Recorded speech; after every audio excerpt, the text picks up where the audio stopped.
It's like a backdoor view. Right. Your credit. That's a great way of putting it. And we get 2 of 3 scores. We get to see what it looks like as far as debts, and that allows us to qualify a borrower more accurately, right? Because we now know what the debts look like. Yeah. And so I like it too, because it isn't a huge commitment for the borrower. It's not like It doesn't cost you anything. It doesn't cost. It's not a hard inquiry. Right. The other thing about hard inquiries, right, is they are going to show up on the inquiry list in the last 12 months. Yeah. Whereas a soft pull doesn't show up. Yeah. So if you can do a soft pull, which we can now, that's the ideal thing to do. Ultimately, if you're in escrow to purchase a home and you need a loan, guess what? Once you're in escrow, we're doing a hard pull. We're doing a hard pull. Yeah, that's just the way it works. Yeah, totally. Okay. Yeah.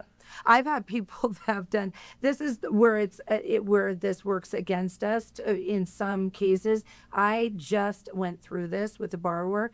We did a soft pull. We did it maybe within the last 2 weeks of him going into escrow. He said, I don't have a car payment. I'm like, BMW shows that you have a car payment, or you have some balance due, right? And I don't have that. Okay, well, you better check, because they're still showing. Something's being reported. Something's being reported, and it looked like a last payment, right? And so he says, okay, I'll check. The day he goes into escrow, it's July 1st. And the day he goes into escrow, BMW reports a charge-off for a disposition fee.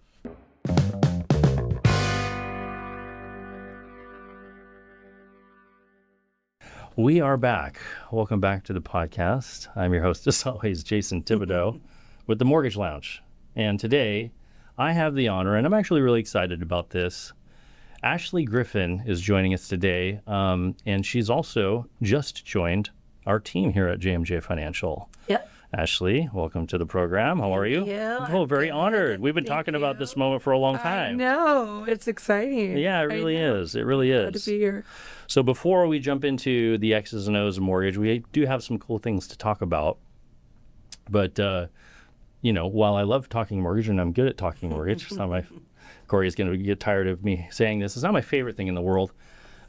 We don't just bring anybody into our fold in terms of like our mortgage branch and what we're all about, because ultimately we do really genuinely want to enjoy the people we work alongside of. Yeah. And for me, that means, we all check our egos at the door. And that doesn't mean we can't have egos, because we do have to have egos to conquer the world and the mortgage lending landscape. Yeah. You do have to have some assertiveness and all that stuff, but it can't be out of control. Right. Right. You have to have situational awareness, self-awareness. You have to be worried about other people's experience when you're around them. Right. Right. And with you, I can tell you lead with your heart forward. Yeah. And that really resonates for me. And I really appreciate that about you. I know you've been through quite a bit of life. Yeah. Maybe experienced some trauma, and you don't have to get into things you're not comfortable sharing, but like you're a really special person, and I'm just really grateful to have you on the team. Thank you. Yeah. I feel like everything that you just said is what I noticed about you too. Oh, thank you. Yeah. I feel like that's why I chose this team. Well, mortgage. And we've talked about that. Yeah. The mortgage landscape, as far as like being in the industry, I think for the most part, with some exceptions, it's kill or be killed. Yeah. Right? Tribalism. Grind until you are dead. Yeah. Right? Yeah. And in my experience, we're all worried about being the name at the top of the list. Right. And if it costs us our marriage, right, if it costs us our relationship with our kids, if it costs us our health, none of those things matter. Yeah. We want to see Jason Thibodeau, #1 originator. Yeah. Right? And that's the only thing that matters. And that's the experience that I have had in this industry, being 22 years in, where while I know that doesn't represent 100% of our industry, it is a big percentage of our industry. It is. I always felt a little bit kind of lost in the shuffle and not belonging for the most part, because I never really liked that, I don't need to be compared and have my self-worth tied to production. The biggest ego wins, the biggest narcissist wins. It's not my thing. Yeah. Right? And fine, no judgment. If that's somebody else's way of doing things, it is what it is. It's just not my my thing. And I think that's probably why we connected. Correct me if I'm wrong. 100%. Because tell us about your Yeah. background a little bit. Yeah, I started in this industry when I was a kid, and I was 17, and I was in high school. Wow. And You beat me. yeah, I started at Yeah. 19 or 20. I can't believe Yeah. you beat me. Wow. yeah. You're probably well, the I first. used to be the kid, and now it's like I'm doing loans for kids. The roles have reversed. It's like, whoa, what happened? But yeah, so I started, and I didn't know all of that. All of the industry, like the feel of what I would encounter, years later in this industry and what it actually was. And all I knew was I could make money doing it, and I didn't have to go. I was great in school, but that was not my path. I went and did like 2 years at CSUN, and I wanted to work, and I got out of the house at 18 years old. I bought my first place at 21, and I was independent from the get-go, and so I knew that this was a business that I could have the flexibility, I could make money, I could raise a family doing this. And what I thought this was it would give me the time to do that, right? And give me the flexibility to do that, and that I would be making money doing this. And what it ended up being, obviously I'm very grateful for the path and what I've learned and all of the people that I've encountered, all the lessons and the mentors and all that. But I've learned that this industry will eat you alive if you let it. It's 24/7. People do not, my phone rings at 10 o'clock at night. It has rung at 4 a.m. I've, at 1 in the morning even, you have to be the one to set your boundaries within the industry. And I feel like the more that I have found that the more that I do that, the more it becomes easier to work, in this industry and have a life, right? And I've done the numbers game, and I've pushed over 100 million on my own, without an assistant in a big bank, and I've worked 24/7, and I did that without kids, obviously, and I worked with the #1 producer in the U.S., and it was all about volume, and then on my own, like in the top 10% in the nation, and name and lights and awards and all that stuff. I did that, right? And then I got married, and I worked like that, and then I hit a wall. And then I went through divorce. And then I met my husband, and I decided that I was going to do this differently. Yeah. And I went through some changes. Like we had our little girl, and 2 years ago, and over the last 2 years, since coming back, it's been about finding the place that I feel good working in, like the environment. It's about finding the environment, because and finding the right support, and finding the right leadership, and having balance, because you have to work in an environment that doesn't take from you when you are dealing with a 2-year-old and you're dealing with the rest of your life, right? You have to feel like you're supported. I feel like this is such a mental game, especially in this industry right now. I feel like if you aren't, open to change and adapting quickly and growing, and, and searching for the right business right now and the right partnerships, and if that's not your thing, it's almost like you're not doing this right now. If you haven't made it over the last 2 years, really, a lot of people haven't, right? Those of us that are still here have figured out how to navigate and how to how to bend and how to move and who to talk to and, and how to hunt again, right? Because we didn't have to hunt before. And that is exhausting. Yeah. Right? So you need the support. Yeah. And so when I met you, it was like I had been through a few changes and I had given them enough time to where I could see this isn't exactly what I wanted. Yeah. And this isn't exactly what I wanted. And then I went out on a deliberate search to find exactly what I wanted. Yeah. And then I was introduced to you. Yeah, it's interesting. Thank you for sharing Yeah. that. It's interesting to me when you do put intentions out like that, once you get really clear Yeah. with what works for you, what doesn't, what's sustainable for you as a human being, Right. and what isn't. That's the woo-woo part, maybe. I don't know how to explain. Yeah. How do you explain that? How did we find each other, Yeah. right? Right. It felt like through happenstance. I know. But on the other hand, you really did put the intention out there, and here we are. Yeah. Yeah, and I appreciate what you're sharing because you kind of just put on full display what I said earlier. Yeah. Right? About probably what most loan officers' experience is. Yeah. And it is experiential. You kind of have to go through it in order to have the aha moment, Yeah. which we both have had, Right. where we're realizing, oh, wait a minute, more isn't always the goal. Right. Yes, abundance, Yeah. but again, not at the cost of everything. Right. And I've spent, I would say, the first 15 years of my career experiencing in my own way what you experienced, Yeah. and then realizing that as hard as I tried to find it externally, I couldn't. Right. So I realized I had to create it for myself.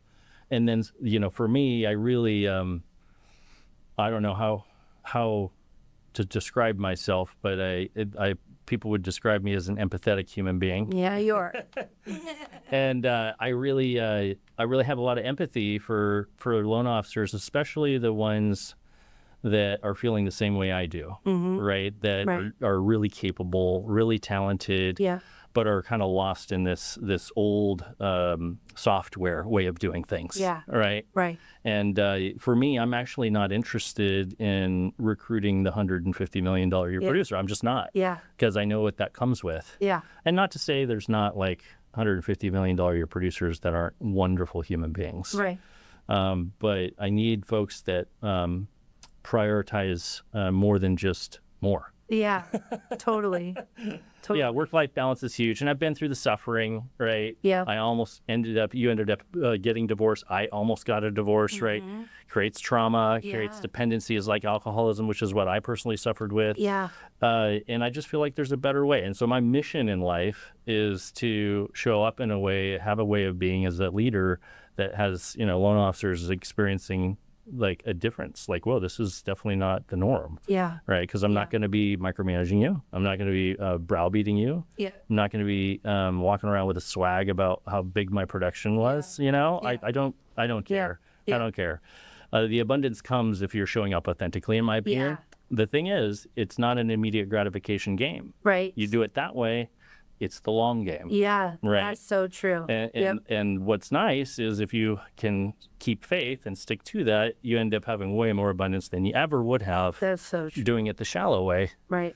But it's all the way down there. Right. And are you willing to take one step at a time to get to the mountaintop is the question. Yeah. And that is the barrier to entry. Yeah. Right? Because most folks are like, I need money now. Right. I need gratification now. Right. I need validation and acknowledgement Yes. Yeah. now. It breeds this industry, I feel like breeds that. Yeah. Right? Because at one point you could just throw a loan against the wall and see if it stuck. Sure. Right? And make money doing Yeah. it. But you can't anymore, you Right. know? So there is a level of professionalism that I feel like this business now has Yeah. and requires, right? And a level of experience and expertise and skill, Yeah. right? But there's so much that goes into that. Our business is so much more than quoting a rate and taking an app Yeah. and looking at docs. and Loans are submitting very a loan. hard. What I like to say is loans are hard on a good day. Right. Right? Right. And that's the other piece of the behind the scenes with JMJ that I've always been so grateful for. The ownership team, will tell you we're not scalable by design. You've heard me say Right. that before. 100%. Yep. Because there's no way, if more is the only goal, recruiting at all costs is the only goal, Yeah. and you become this giant scaled thing, and that's great, but guess what? You've lost along the way. Yeah. You've lost the ability to call Tony Kuda Yeah. and It's say, the heart of the company. yeah. Yeah. You need to not spread people too thin in order to keep the special sauce. Totally. So on that note, I just wanted to say you are a wonderful person and welcome to the team. You too. I am so glad we found each other. Yeah, I me too. really am. Me too. And this is only just the beginning. Yeah.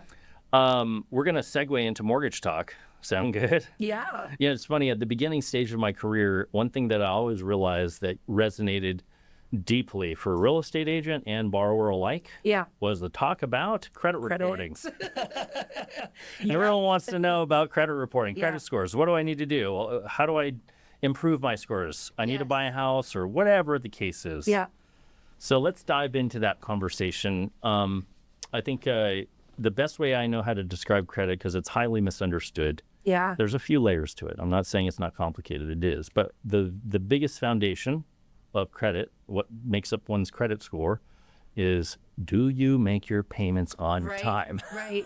Yeah. What a novel idea, Yeah. right? Yeah. And that's, if you're looking at a pie chart, that is by far Yeah. the largest piece. Yeah. Now, on the margin, there are other things that we can be doing Yeah.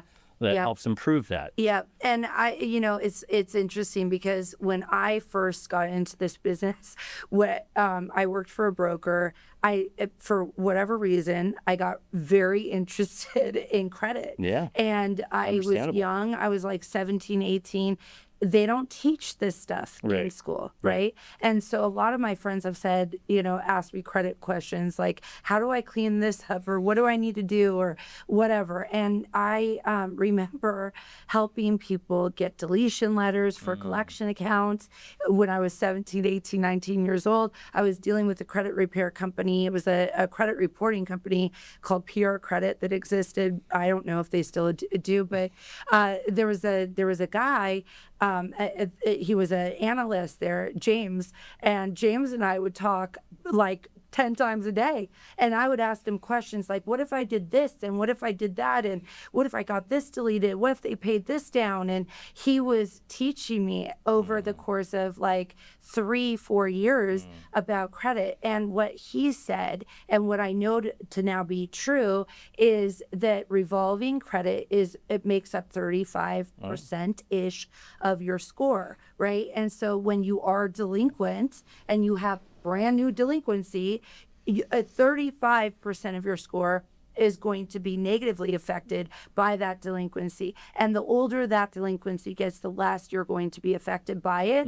Your score will ultimately keep going up the older the delinquency gets. But delinquency is huge, right? Charge-offs are about as bad as bankruptcy. And just for the audience, what is a charge-off? It's when you don't pay a revolving card or an installment or whatever, right? And the company says bad debt, charge off, right? You might settle for less than full balance. They charge off the rest, right? So you could have a note on your credit report that says settled for less than full balance, or it could say charge off, and the company is literally charged off the bad debt. Basically, the company has given up on trying to do it, correct. and they'll send it to either their collections Yes. department or they'll sell it to a collection agency. Yeah. And those two things, a lot of people think settling for less than full balance is the thing to do. Right. It is the worst thing Right. that you could do Yeah. for your credit. And it actually does impact score. Unless you can get a deletion letter. Right. 100%.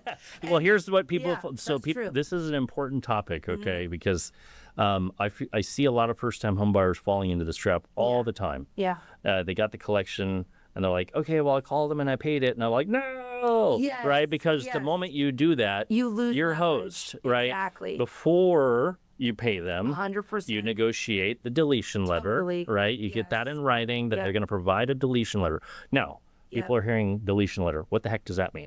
It just is a letter that literally is very specific. Yeah. It is on letterhead from the creditor. It states that this late or this, and it has to say the date. It has to match, Right. right? And it has to say that this late or delinquency is deleted from your credit profile and that they've updated, right? Yeah. It'll be something like that. They've updated the bureaus or whatever. You can take that letter, and most companies, and not all companies, because lenders don't offer this. Right. We offer this. We can do a rapid rescore. Yeah, update the bureaus. And Yep. update the bureaus quickly. If you're working with a lender that can't do that, doing it online is fairly similar, right? Because you miss the snail mail concept, but you can mail the deletion. Depends on your timing. Right, Like if you're trying, if you're somehow in escrow and it needs to be done tomorrow, Right. have your lender do what's called a rapid recheck. Now again, like borrowers need to understand they're like, oh, I've had this happen before. Right. Okay, I got the deletion letter. Okay, great. Let me see the deletion letter. So I get the deletion letter and it says, thank you, we took your payment. Have a nice day. I know. I know. And I'm like, okay, this is not a deletion letter. Like, or your account's in good standing. so what that is saying, so, and remember, collection agencies are very crafty. Yeah. They are not your friends. Yeah. They're not trying to help you. Yeah. So if you're not being assertive and very abundantly clear, until you get a letter that says, we are deleting this from your credit profile. Yeah. Right? Not thank you for your payment. Yeah. We are deleting this from your credit profile. Right. Until you have that letter in writing, Right. you're not done yet. Doesn't mean anything. Exactly. Yeah. Yeah. It happens Yeah. all the time. It's really Yeah. sad. It is. I know. Because you do lose leverage, and I used to tell people that all the time. Negotiate up front. Yeah. Because you do. Once Yeah, you they hand the pay, money you're over done. because they're in a panic. Oh, Yes. hey, here's the money. Yeah. You just lost all your negotiating power. And then it updates too. Once you do Makes that, it fresh. right? So restart the Yes. clock on the negative delinquency. Yes. Yeah. It's so sad because It's like a double whammy. right. So Yeah. if you have a collection that's like hasn't reported for maybe a few months or even a year, sometimes they drop off, and TransUnion might not be reporting, and only Experian is, or whatever. Now all of a sudden you have a paid in full collection, and they update to all three. One right? thing that so we're talking about helping people who have credit challenges right now. Maybe you're a first-time home buyer and you're trying to position yourself. Some other pitfalls. Yeah. Now, this is one that's very sad. All right. Folks think that these credit counseling agencies, Oh, yeah. right, Yeah. are the solution. Yeah. And they promise you the moon. Yeah. Yeah. Yeah. So you've got like 10, 20, 30, 40, $50,000 in revolving debt. Yeah. You've got financial hardship. You can't pay your debt. Now they're freaking out because they want to avoid bankruptcy or whatever. Yeah. This is where these credit counseling agencies will come in and promise you the moon. We'll negotiate on your behalf with creditors. It sounds great. Yeah. Consolidate all that into a manageable, easy 1 month of affordable payment based upon your ability to pay. Yeah. And they'll come to me before, of course, I've had the chance to talk with them saying, oh, yeah, thank God we got this credit counseling agency we signed up for and we're good. So we only have to pay $400 a month. Yeah. And I'm like, well, I'm so sorry. The lenders treat this the same as a bankruptcy. Yeah. So the moment you let a credit counseling agency do that for you, and you were in a position you thought potentially to buy a home now, Yeah. you're done for 2 to 4 Yeah. years. It's so sad. Yeah. Yeah. Yeah. Yeah.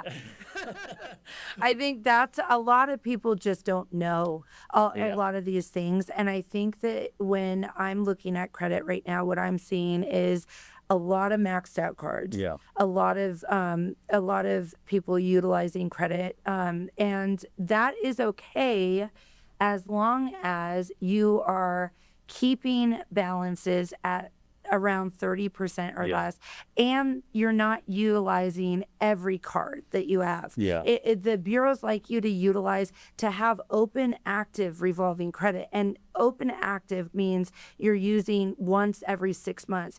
Stale cards are not used in a 6-month They'll period. shut They them go off too. stale, Yeah. right? And so if you're using them and paying them off, great. A lot of people say this too. This is what I get all the time. They max out their cards every month and they say, well, I pay the balance off in full every single month. Well, when we're pulling credit, we're seeing the balance of the last statement. Oh. And so if you're paying it off every month, but you're running up the balance every month, and we pull credit and we see the last statement balance, that's what the bureaus get to report. They don't get the zero balance. You have to, if you know that you're heading into a mortgage, what I tell all my clients is if you are really doing that, paying your cards off in full every month, do it before the statement end date and keep it at 0 so that when the statement prints, right, it's a 0 balance. And so that balance will be reported to the bureaus, and you'll actually get credit for that balance. So what you're saying is timing matters. Right. Right. Totally. And what she's saying, like from a consumer's perspective, is when you run your credit report, it's a snapshot of one moment in time. Right. Right. And it depends on the timing matters thing of when you actually make that payment. Right. And then when they actually report that up to the bureaus. Right. And usually none of this really matters because we're not in the process of trying to buy a home. Right. But if you are in the process of trying to buy a home, that's when it does matter. Yeah. Let's talk about inquiries. Yeah. Yeah. This is bringing it. Favorite topic right now. Yeah. I'm educating everybody on this because this is crazy to me, and it always has been crazy to me because everybody thinks that mortgage inquiries are going to shoot their score down, and everybody wants to tell you. And we do have the difference between a soft pull and a hard pull, right? And a soft pull doesn't impact in the way of creating an inquiry on your credit, right?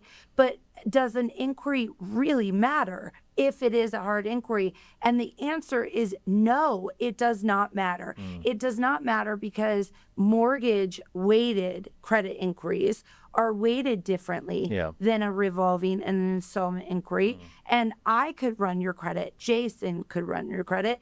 You know, so-and-so, whoever, Ted could run your credit. We could all run hard pulls on the same day, and we will all get the same score. Right. We're all running a mortgage credit Inquiry. report. We're all inquiring on the day. What happens is, I think a lot of people think, oh, well, so-and-so ran my credit 30 days ago. They pulled this score. Now Ashley runs credit. 30 days later, I pull a lower score. They think mortgage, the inquiry resulted in that score. That is not the case. Most of the time, if you compare two credit reports together, almost all the time, it has to do with a revolving balance that has shot up over the last month, right? And so that alone can impact credit substantially, right? So it's interesting. I think that rumor in the industry has gotten so, I've heard it for years, right? And I think a lot of loan officers say this to borrowers because they don't want you shopping. They don't want you, right? And so now we have the soft pull, right? It doesn't even matter. You can shop, you can do whatever you want, right? But I think that's where it originated maybe, but it's never been true. And it's like the rapid rescore process alone, like years ago when it came out, you know, it was being done in 2004. You were having to pull credit 2 or 3 times. Right? That's true. To get a higher, you know, did it come off? Okay, it's still on there. We have to put, you know, whatever. Sometimes you're running 2 or 3 times. So if it impacted your score and every single time you ran credit, that would be crazy. But so that is not the case. And I feel like there are loan officers that would argue against that and say, no, it definitely is. But I know that to be the case. It's not. You're talking about the difference in loan officers too. There's the salesy loan officer who's always got an agenda with everything they say, right? And your best interest is not at heart there, right? Because they're saying if you do that, you can't shop because if you do that, your credit scores are going to go down. That's a sales tactic, right? I'm a terrible salesperson. I'm way too transparent on that stuff where I'm like, nah, you can have 10 lenders run it in the next week and you're fine. An inquiry for the same thing, like you said, mortgage weighted, bureaus recognize that you're shopping for a loan. They're not going to punish you for that. Okay. So now what's the difference of an example where they are punishing you? Well, you went to Best Buy. And you got a financing for a big screen TV. Then you purchased a car. Then you inquired for a mortgage. Then you inquired for a Disney card. Then you inquired for a mortgage or a Nordstrom's card. Well, guess what? That's going to hurt. Okay? Because they're like, holy cow, they're shopaholics and they're out of control. Then your credit's going to go like this every time. Right? Exactly. So context matters. What's nice about the new era of mortgage is we have something called the soft pull. It used to be that soft pulls were only something that consumers could do directly. Right. They'd have to go to myfico.com or whatever, run their score, and that was counted as a personal inquiry. When it's a personal inquiry into your own credit, that's not an inquiry into getting new debt. Right? So they're not going to hit you negatively. Whereas a hard pull is like, no, I want this Nordstrom's card. Right? I need to buy that dress or whatever it is. Those are two different things. Well, the new era of mortgage is we as loan officers are now able to run soft pulls. And it's allowing us, everything we said before is true, but this allows us to not jump through all those hoops. We just get to do a soft pull because we're not doing a full application yet. Exactly. And I appreciate the idea that we can do it now. I love it. It's like a backdoor view your credit. That's a great way of putting it. And we get 2 of 3 scores. We get to see what it looks like as far as debts, and that allows us to qualify a borrower more accurately, right? Because we now know what the debts look like. And so I like it too because it isn't a huge commitment for the borrower. It's not like it doesn't cost you anything. It doesn't cost. It's not a hard inquiry. The other thing about hard inquiries, right, is they are going to show up on the inquiry list in the last 12 months. Whereas a soft pull doesn't show up. So if you can do a soft pull, which we can now, that's the ideal thing to do. Ultimately, if you're in escrow to purchase a home and you need a loan, guess what? Once you're in escrow, we're doing a hard pull. We're doing a hard pull. That's just the way it works. Totally. I've had people that have done this is where where this works against us in some cases. I just went through this with a borrower. We did a soft pull. We did it maybe within the last 2 weeks of him going into escrow. He said, I don't have a car payment. I'm like, BMW shows that you have a car payment or you have some balance due, right? And I don't have that. Okay, well, you better check because they're still showing. Something's being reported. Something's being reported, and it looked like a last payment, right? And so he says, okay, I'll check. The day he goes into escrow, it's July 1st. And the day he goes into escrow, BMW reports a charge-off for a disposition fee that had been on his credit for a year. He had moved. BMW had tried to reach out to him on, via letter, via email saying, call us back. There wasn't any like, hey, you owe us something, right? So he didn't there wasn't a sense of urgency. He didn't get the mail. The mail was returned to BMW. Oh, no. And it wrecked his credit. This is the hard part, right? Because that has nothing to do with the borrowers. Well, it shouldn't punish a borrower that way. You know what I mean? I have a very upper echelon client who does really well, is a wonderful man, has a father as a husband, right? And he had something slip through the cracks on a credit card that's never used that somehow had some $11 charge on it. Oh, wow. Okay? This is a man worth millions of dollars. And break.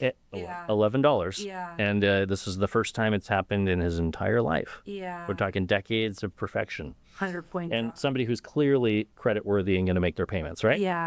11 points or $11 causes a 100+ point drop in his score.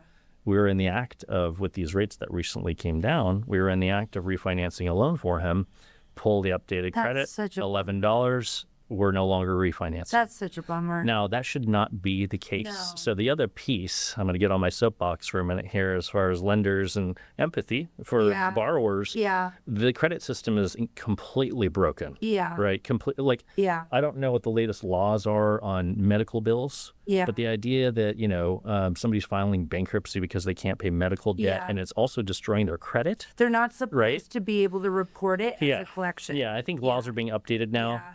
And I'm hoping eventually things become more modernized. Me too. But, there are so many things that are broken about our credit system. Look at the trigger leads. That is also something. But look how long it took for a law to get passed. And it has passed. And when's it go into effect? Next year? I think. It's like next year at some point. But, up until then, and for as long as I've been in the industry, you're running hard inquiry.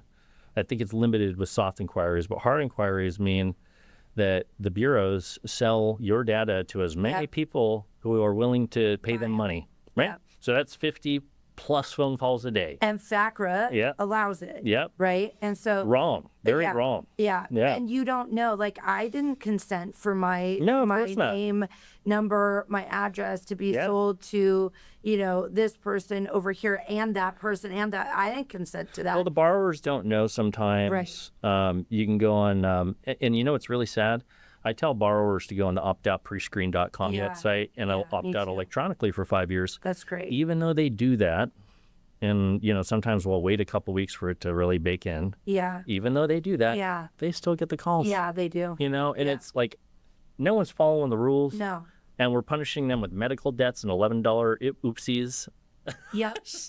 I cannot stand our I credit 100% systems. agree, and I think it's great that the trigger, because in some states it's already outlawed. Yeah. It started years ago. I think it got really bad over the last been 3 getting years worse, yeah. as the industry has kind of Maybe dwindled COVID? I down. don't know. Well, Oh, well, yeah. I think too, like there's more trigger leads being purchased.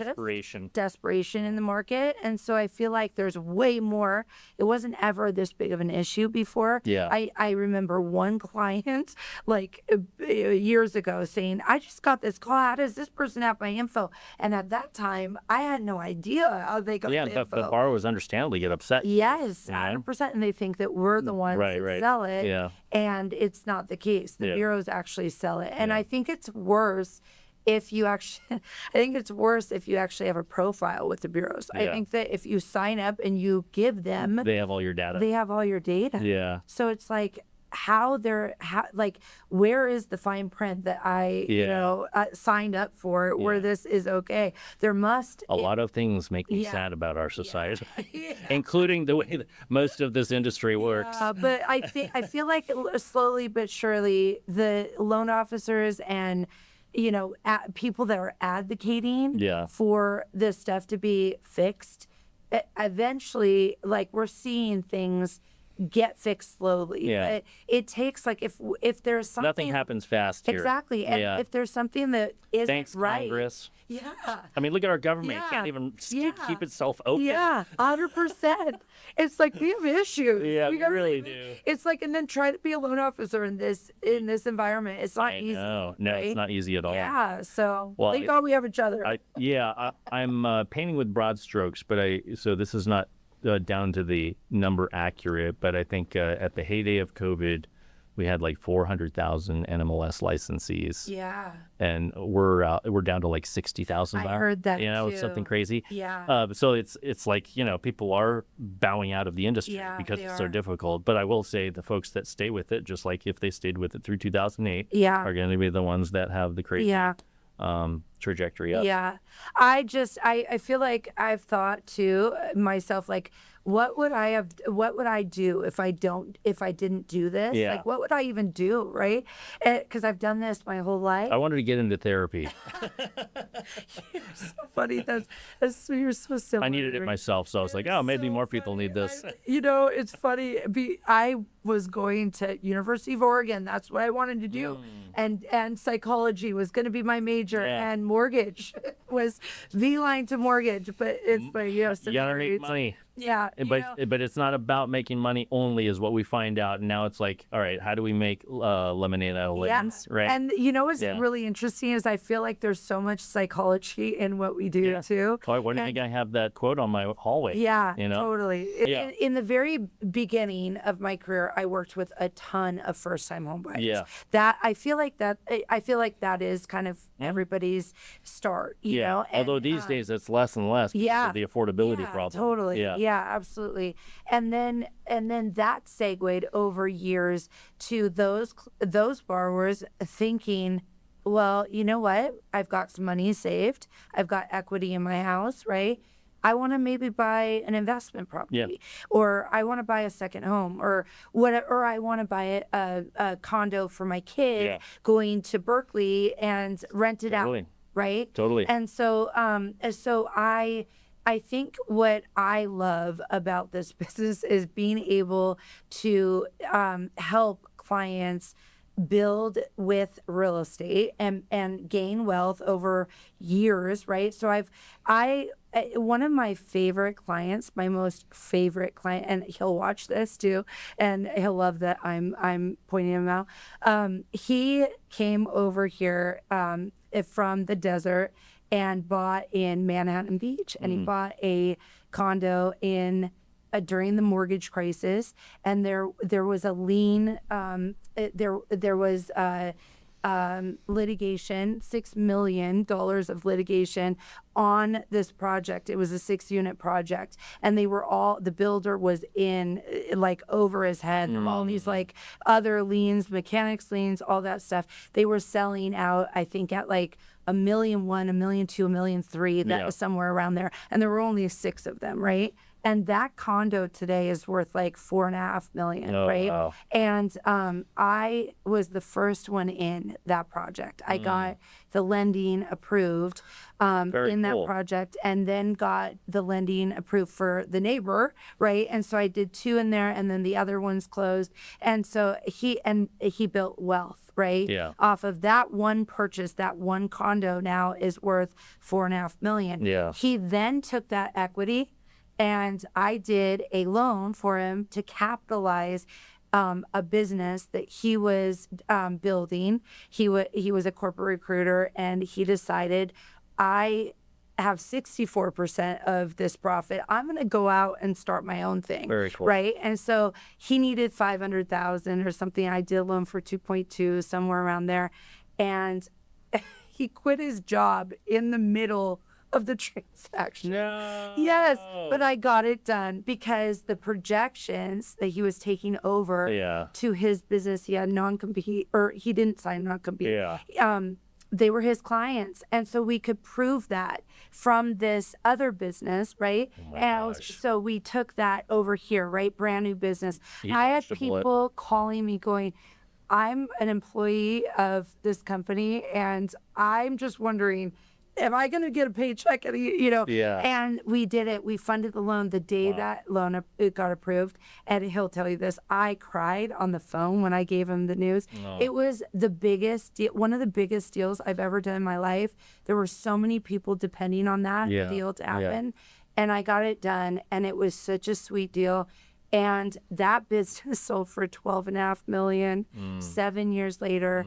And those 2 deals changed, and I cannot take credit obviously for the business because he is a rock star and he made that business you gave fly. him the opportunity to go for it. But he will tell you, he's so humble, and he'll say, it couldn't have happened without you, but the fact is that he had the capital and never needed it. He ended up making money really quickly, but he needed to capitalize the business, and that loan did that, right? Yeah.